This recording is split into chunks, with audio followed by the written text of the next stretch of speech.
Welcome to the AI for Interior Designers podcast, where creativity meets cutting edge technology. In each episode, we dive deep into the world of artificial intelligence and explore how it's revolutionizing the interior design industry. From AI-powered design tools to the latest trends and innovations, we've got you covered. So plug in, relax, and let's embark on this exciting journey together. Welcome to AI for Interior Designers podcast. P.S. This intro was written by and voiced by AI to sound like your host, Jenna Gaidusek. Hey designers, welcome back for episode 32 of the AI for Interior Designer podcast. I am your host, Jenna Gaidusek, and I am coming to you from my hotel room in the Palms today. And I don't have my regular microphone. I forgot my audio clip in for my phone. So I'm going to try and enhance this. But I know I missed last week. Just going to be honest with you, I was just exhausted from the events of last week, which was the election, and I just couldn't show up for you last week. I'm sorry. So this week I am back and in Las Vegas, in the Palms, and I will be speaking at a conference called PMRE, which is for real estate media and photographers. So I will be speaking about AI, of course, but I come with a really interesting perspective into this new industry, where I did partner with somebody that I met at the July IDS chapter event, where they had me come up to Long Island to do a presentation about AI. And I met Brian Burbinowitz, and I am sorry, Brian, if I said your last name wrong. I'm pretty sure I said it right. But Brian is a high-end retail luxury photographer. His work is wonderful. I highly recommend you check it out. I will probably link him here. But Brian connected with me, and we recorded the IDS podcast together when I was there. Unfortunately, it was the day before and he couldn't make it to my presentation. But in that time, Brian told me that I had, told him a lot about how to use Chat GPT, how to use AI, and not for photographer stuff. I'm not a photographer. I'm not here to tell you how to edit your photos or how to take shots. That's not my job. But what I do is tell creatives or teach creatives how you can use AI to do the other things, to speed up processes, to just enhance your workflows. And so that's why I'm here in the Palms, or in Las Vegas, so that I can explain, here's custom GPTs, here's what you can build, here's for efficiency. And then we're actually doing an AI for photographers workshop. That'll be at the end of November. I'm going to link it in the notes today. But if you have any, real estate, photography as a whole, so it could be any sort of photography, not just related to interiors or other stuff. But if you are an interior designer and have friends that are photographers and would be interested, or media professionals, maybe they do drone work or that type of stuff, I highly encourage you to tell them about our workshop, because as of right now, I don't know another one in this industry for photographers that is doing this for AI, and that's why they have me here. So if you know any photographers that might be interested, I will get you the links to it in the comments, in the show notes here. But it's 2 weeks and it's at nighttime. I'll give you all the details. I don't have it in front of me because I'm, flying by the seat of my pants today for this one, which I'm going to be honest, I fly by the seat of my pants for every single one of these episodes, unless if I have a guest on, then I research them and, look into them. But I just kind of talk to you guys about what's on my mind. So sorry, I don't have all the dates. I'm pretty sure it's November 25th and December 2nd. And I want to say it starts 5 at night. I built the website. I should know this, but all the things in my brain today. So bear with me. All right. So that's what I'm doing. That's what's coming up. Hopefully some of your photographer friends would want to join us for that AI training. It is virtual. But today I want to talk about Search GPT, because right after, of course, I shot the podcast, not last week, but the week before, for episode 31. Soon after, we got Search GPT finally released. So if you've been looking at the free resource section in AI for Interior Designers website, you've seen a long time ago I posted, this is coming, and here's the rumors and everything. I like to post blogs about that type of stuff, like new updates coming to ChatGPT and other technology around. I do blog posts about it. So if you didn't know about that, go check out AI for interior designers, and then go to the free resource section. It's kind of like a blog, but I also put in a lot of free like digital downloads and other helpful tools in that section too. That's also where you can find my running list of all the AI programs that I have tested and literally use myself. They're not just like a list of random stuff, like here's what's out there. They're all things that either I use or have referred and used myself to other designers or industry professionals, because maybe it doesn't fit what I do exactly, but it helps other people in the industry. So there's a whole free running list of that. I update it frequently as I'm adding new programs. You're welcome to grab that, but there's a ton of other free resources. Man, I'm gonna have a hard time talking today. Vegas, man. It is actually only 9:00 in the morning. I just haven't had enough coffee yet. So, all right, so you can go check that out. But after I released the last podcast, like Search GPT came out, and we have been waiting for this for so long. Just like after I shot the Mid-Journey one, and then like a massive edit update came out. It's like, of course it did. So, all right, let me tell you about Search GPT. All right, so this changes everything. Okay, this is literally like one of the biggest game changers thus far for me at least, when it comes to searching. So Search GPT, or Chat GPT, let's start there, was previously not live connected to the internet. If it ever told you that it was, it lied to you, okay? It technically was only trained on information, through 2023. Like, it was pulling information, and if you had given it to, if you had provided a link in there and was like, here's, my about section, can you read this? It probably could have done that, but it couldn't search the internet. Okay, so it wasn't searching for stuff. And so in a lot of my trainings over the past year, I was like, it's coming. Here's like how you can prepare for this. If you're looking for sourcing products, if you're looking for like real-time information, that type of stuff. And it's on the way. So let's, build our GPTs, design assistants and whatnot. So that we have this in mind, so that like when it does drop, we're good to go. We can just like have a trained GPT. Now it searches the internet and it knows what to do anyway. So now it is live, and it is so flipping cool, guys. For somebody that researches endlessly, like I just read, and I hate reading. So I actually do a lot of, it's interesting because I do a lot of the new, like, I don't know if it must be like a ADA compliance thing, but a lot of websites are now basically turning all their articles into audio as well. So I don't know if that is for visual impairment or if that's just a nice feature that they have. But what I like to do is I like to go to articles that I find either through these searches or, my other outlets of information that's provided to me. And I like to put it on the audio so that I can work and I don't have to read it. And that's how I retain more information, which is interesting also because I don't really listen to a lot of podcasts. I don't have a lot of time in the car, and that's really what it is, because I work from home and I drive my kids to school, and that's about it. So I don't have like a consistent morning routine where I can listen to a podcast, but I enjoy listening to news articles because I don't retain as much information if I read it. And that's just me. Like, I've always been like that. It's just I'm more audio, I'm more visual. I connect better with videos and audio clips versus reading and retaining that information.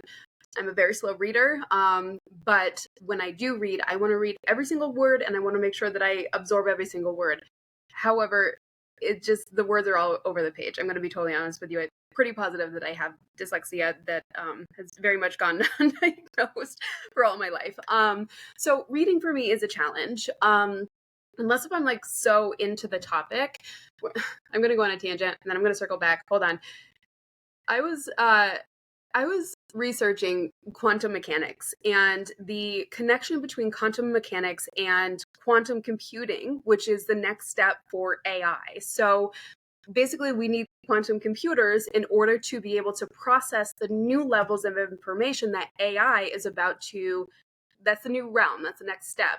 Regular computers with the zeros and the ones cannot compute the highest level of information that we need from these AI processing through the AI processors. So I was researching using Search GPT and other Perplexity as well, the connection between quantum mechanics and you know quantum computers, and basically just like the whole science and everything behind it. It intrigues me. And so I focus, like I was learning about that type of stuff. I'm an interior designer. I have no business learning about quantum mechanics, but it is fascinating to me. So for that reason, I was able to sit there and absorb the information and look through articles and searches. Now, some of it was obviously over my head, but Search GPT was able to break down and source images, very much like what Perplexity has been doing for a long time. Sorry, not source images, source links, back to where it got the information. But what it did was when I said, hey, what's the connection between quantum mechanics and quantum computers and the AI space? Can you break that down for me? Like I'm 8, you know? Can you like explain what that means? And it did. And it was like, here's 1, 2, 3, here's what quantum mechanics does. Here's why it is relevant in this space now. And it gave me those high level insights that I could understand because my GPT like knows how I like to receive information. I've trained on that with numerous conversations and also on the back end. But it made it so that I could understand the information because, like I said, I have no business. My brain does not work that way. My sister is an attorney. My sister is a brilliant woman, but she uses the other side of her brain, and I am the creative side. So I just needed it to explain it to me simple so that I could understand. And now I get it. But that's what this is for, okay? It is for breaking down information and sourcing mass amounts of information live using the search feature from the internet. Okay, so that's one use case, right? It can collectively look at a mass amount of articles that are connected to the internet now and give you relevant and up-to-date information currently, which it previously was like, okay, you want to learn about that? Here's all the information, but it couldn't backlink and source that for me so that I knew, like, what's the context, what's like more information, all of that. It was just like, okay, here's ChatGPT, here's your reply, like, and here's all the stuff. And then you can't really like fact check, you can't really look at stuff. And so that was my main reason for using Perplexity AI. So if you've heard me talk about Perplexity in any of my trainings, Perplexity has always been a really phenomenal live linking search engine that is powered by ChatGPT, Claude 3.5, Anthropic, and then other models. So other LLMs, I want to say Llama's in there as well, which is Meta's, but it's the pro version basically compiles a few different large language models into the one program. And that one had already previously been able to search the internet and then give you this information and source backlinks, tell you exactly where it got it from. You could turn this information into different forms of content, blog posts, and rewrite it and create images, and then all of these things. Okay, so Perplexity, still love it, still use it, still research with it.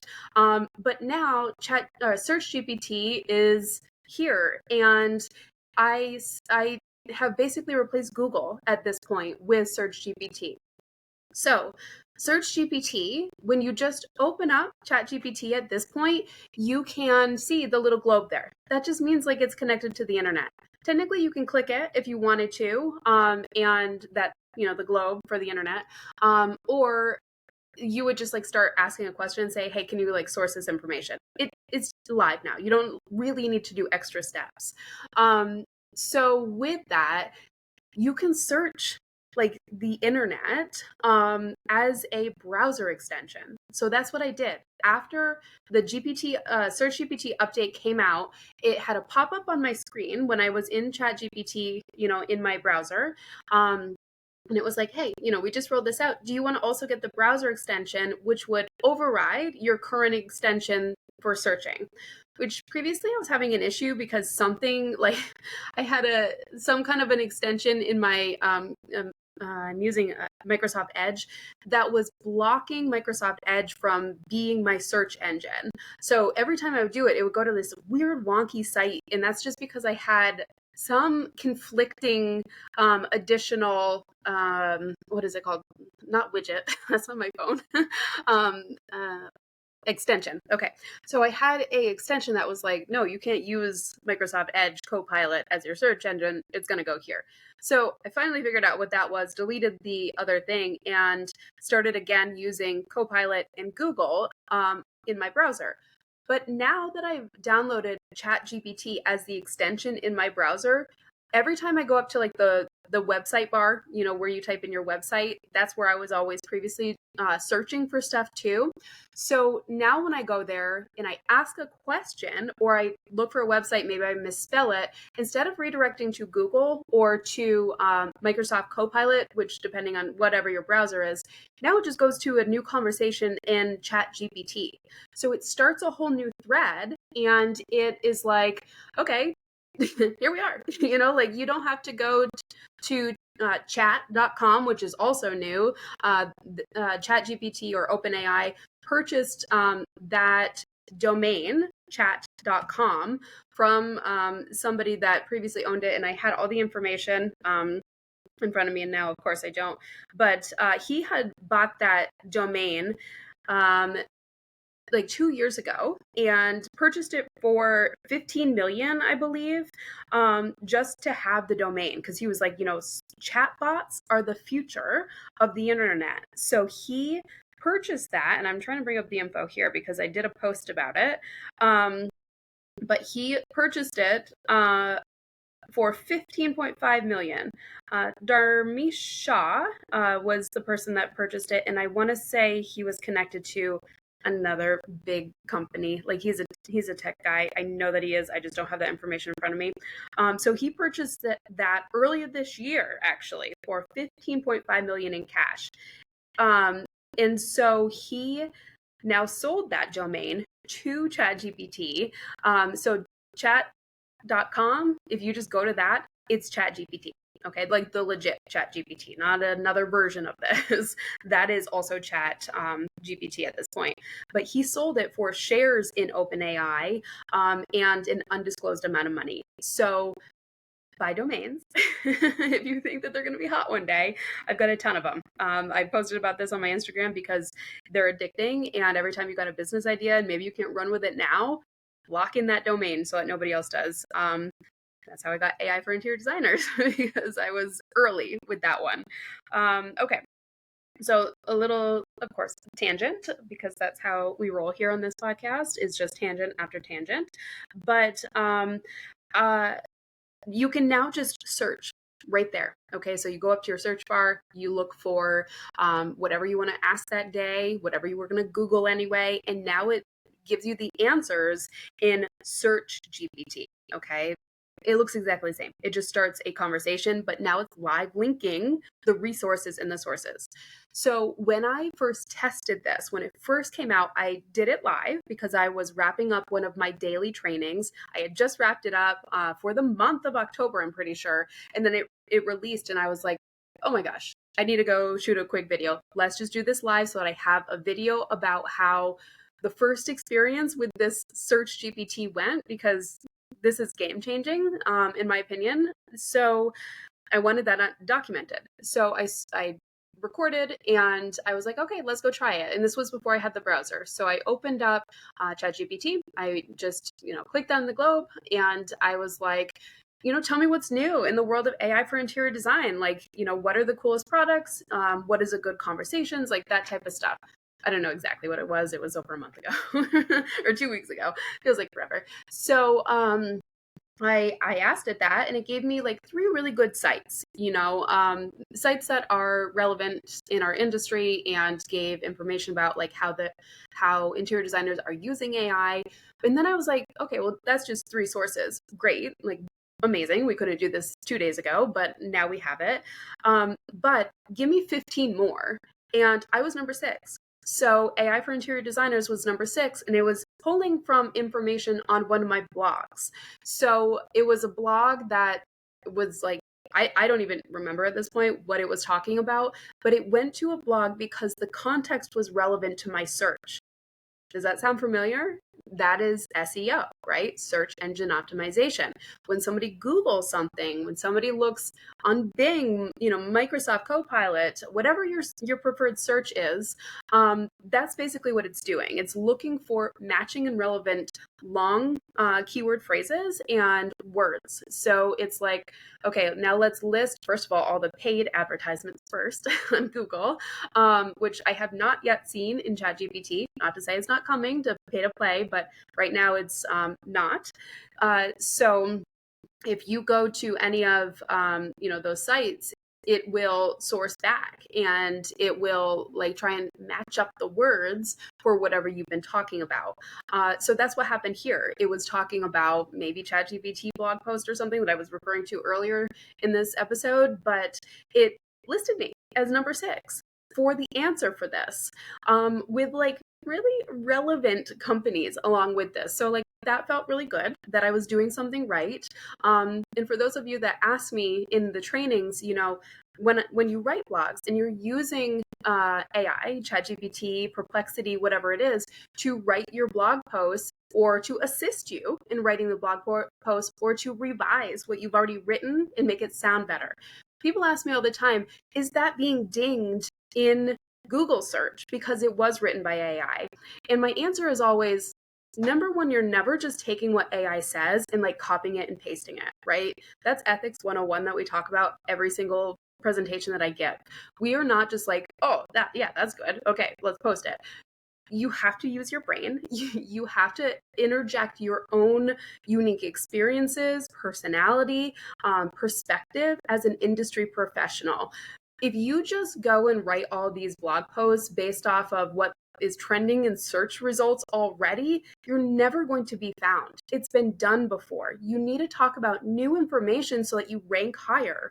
And Search GPT now is a great tool to figure out what that is. Like if you come to it and you say, look, I'm a wellness designer. I talk about how to live better in your home. And here's some of the things that I talk about as far as, toxins and just a better way of life, and maybe some products that you want to refer to.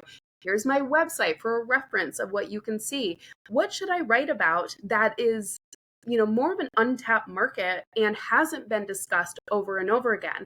And it can give you a list of information after it searches the internet and sees what's out there and sees what's hot on this topic and what's trending on this topic, but also where it might be lacking in information on the internet. Remember that all of these large language models are only as good as the information that they have, right? So they were trained on massive amounts of data, and open is open for interpretation, we'll say, where was that right for them to do, or did people know that was happening? But now is the opportunity with search out and backlinking and source linking to use that as your benefit. Okay, because if it is searching all this information and it wants to keep feeding the beast, right? It wants to keep learning. It wants to see what else is out there for information past its knowledge base from 2023, now that it's open to everything. So it wants to continue to learn, but now it also wants to backlink and source the reference, because it's so important, especially this day and age, to research and go direct to the source. And so this is an opportunity for us as design professionals to organically be seen on more search engines. Okay. So previously, you probably decked out your Google Analytics, right? You were doing maybe AdWords, you were doing like Google Ads. You really wanted to rank on Google. Like that was the goal. But now there's more opportunity outside of this massive Google search engine to be found. And that would be Perplexity, which I already have seen in my analytics results from Perplexity searches driving traffic to my website, because I look at my analytics and I see where my traffic's coming from. And then I also have seen ChatGPT, and this was before search for some reason. So maybe it was just somebody that, maybe it was me. I don't even know. But after that, I also started seeing it, obviously, because I was showing up in the searches. So those tools, in addition to Google, are now like adding to like the ways that we can be found. If you're talking about local work, if you're talking about what you do, if you're talking about your process that's super unique to you, like maybe you integrate AI, maybe you integrate Stable Diffusion into your workflow, and you're one of the first to start talking about that on your website as like, here's what I do, here's who I do it for, and here's my process that's very unique inside this industry. Those types of things are different, and these searches are looking for that. People are looking for that. So if you can connect the right words to the searches that people are doing, then you have the opportunity to be found, and organically without paying for it. Okay. So blogging is very much not dead, but also transcripts are still gold. So if you haven't watched that or listened to that previous podcast about transcripts, highly recommend, because you can turn blog posts and actually that's what it was. It was an old blog. It was an old podcast. Sorry, it was a podcast that I had turned into also a blog post. So every single podcast that I do here, I also get the transcript and then we rewrite it into a blog post as well. So it was my original content, right? It was me speaking the way I speak to you, which is chaotic, I guess. But it takes that and it summarizes it, and then it puts sense to it and organizes it, and then that's what we put on the website as like the show notes. They're not like the show notes that you see on Spotify and stuff. They're a different version that is more for SEO optimization because it is formatted as a blog on my website. So that's where that search engine went, was to whatever that GPT article was about. And it had all the right keywords for AI and interior designers and all that stuff. So for you, that might be something like local, like I said, local design, something different that you do, like something in your niche, like whatever your niche is, roll with that. Create as much content as you possibly can. And I know how much we don't love creating blog posts, and it's been a fight for years. Some of us love it, some of us don't. I myself, I already told you, don't love writing, don't love reading. But when I record the podcast and then we can convert the transcripts, that's easy peasy. So I created a GPT for my assistant, Jonathan, and Jonathan now takes the recording and just does it. Like, he uses my GPT, he rewrites it, I reread it before I publish it, and I edit anything that needs to be changed. So it does go through a few different checkpoints.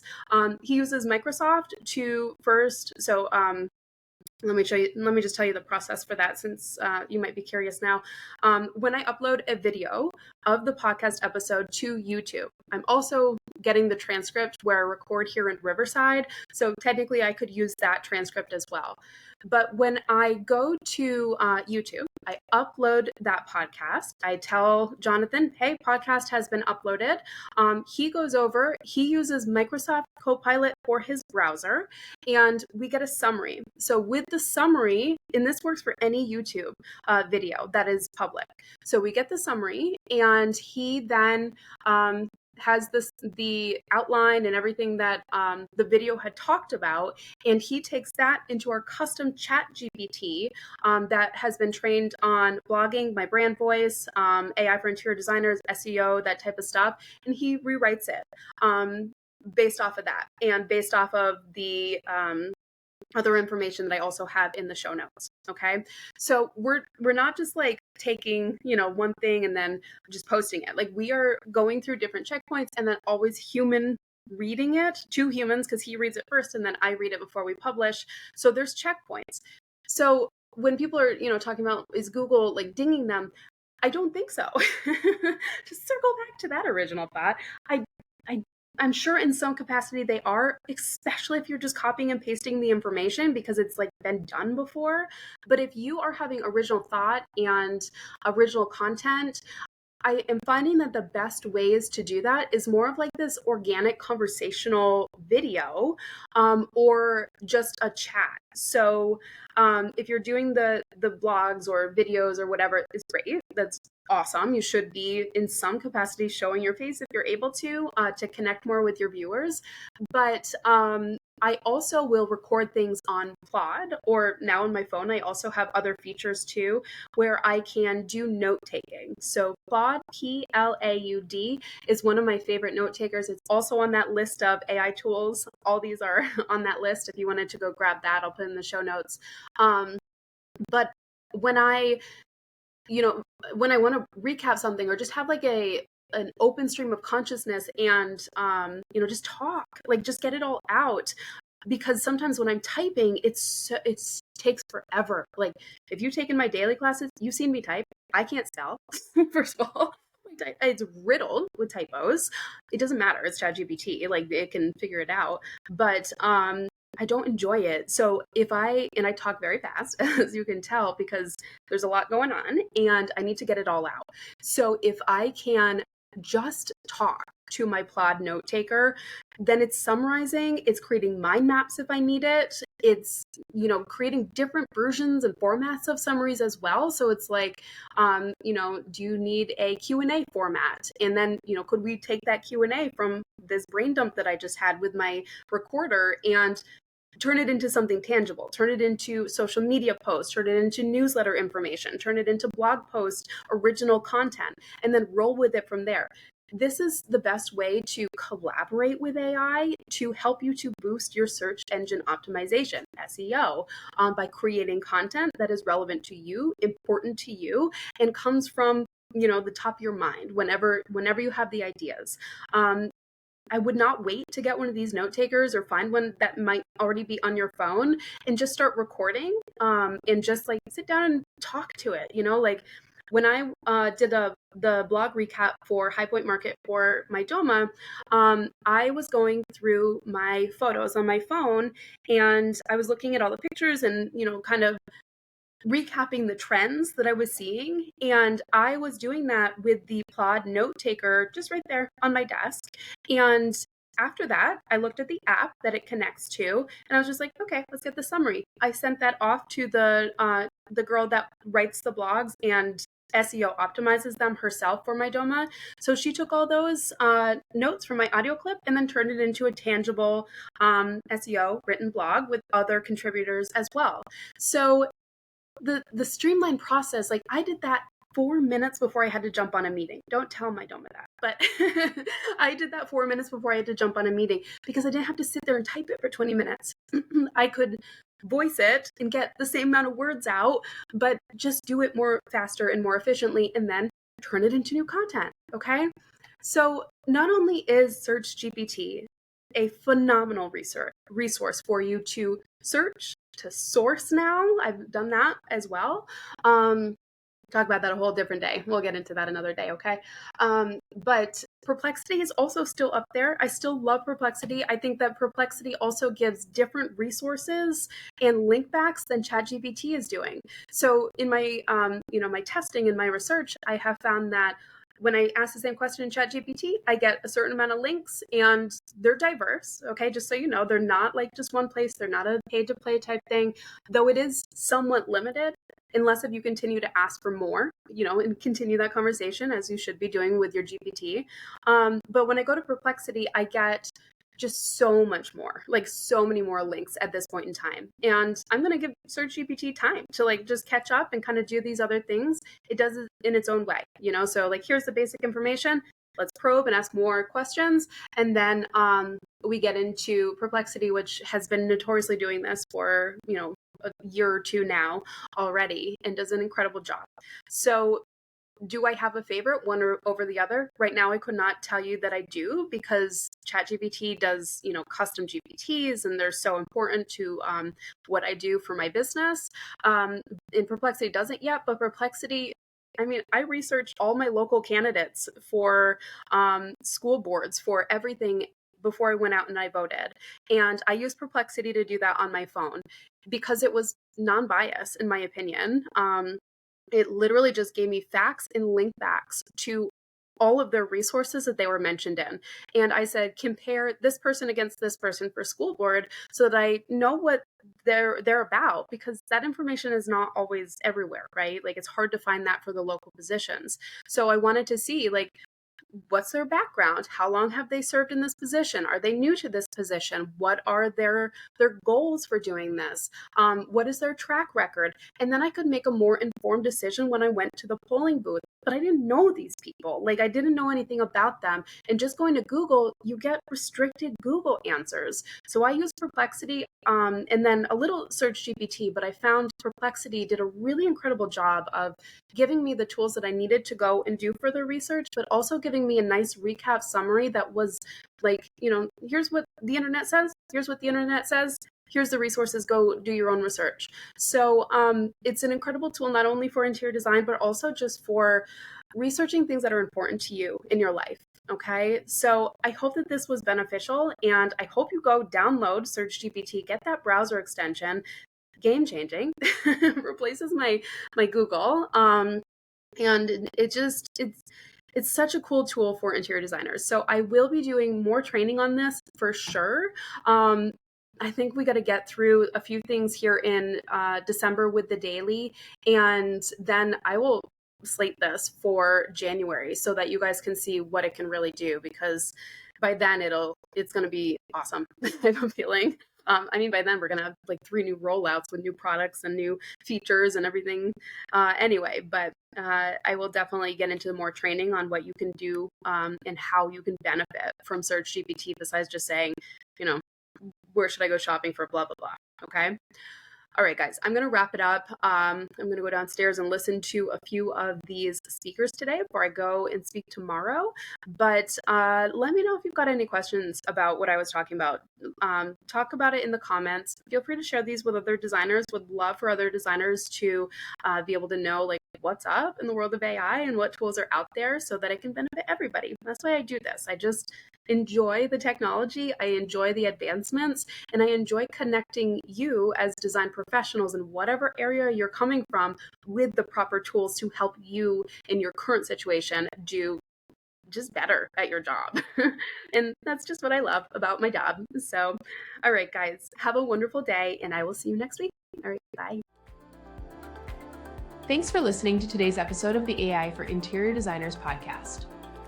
Don't forget to subscribe to this channel and tune in next week for more AI tips for your design business. See you next time.